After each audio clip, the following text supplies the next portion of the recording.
Woody Womack joined by Mike Farrell. Mike, a late addition as Audric Estime, the four-star running back, commits to Notre Dame, had been committed to Michigan State. Tough blow here for the Spartans, but what a run by Notre Dame, finishing strong.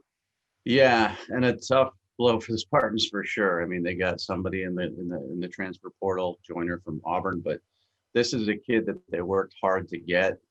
They really made inroads in New Jersey, and to lose him at the last second, that stings, because this was one of those situations where Notre Dame just kind of waited till the very last second, tapped him on the shoulder and said, "Do you want to be part of our Notre Dame class?" And that's kind of the flex that Notre Dame used to have.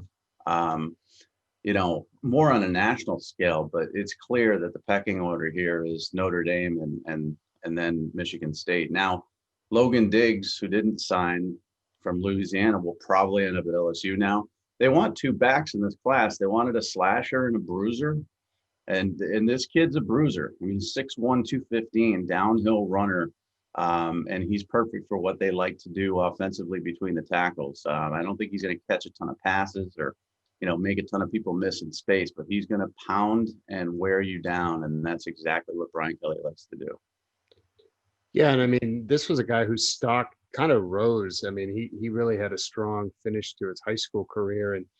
And that's kind of what opened Notre Dame's eyes. I mean, but also a good eval by the Spartans. It just didn't work out in their favor.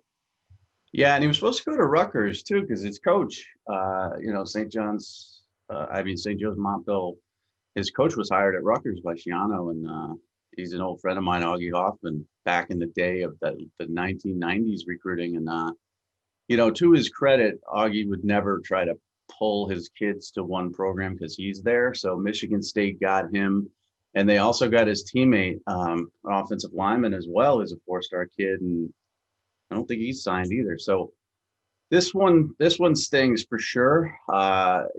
Mel Tucker, he'll be back, but man, I mean, this kid would really look good in the Michigan State uniform, and he's going to do everything that they like to do at Notre Dame, like a Josh Adams type, maybe.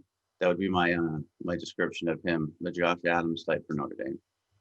All right, so the Irish continue to finish strong. Who knows? There may be another guy. I've heard some rumblings about another flip, so be sure to stay locked into Rivals.com as we continue to wrap up the early signing period. Thanks, Mike. Yep.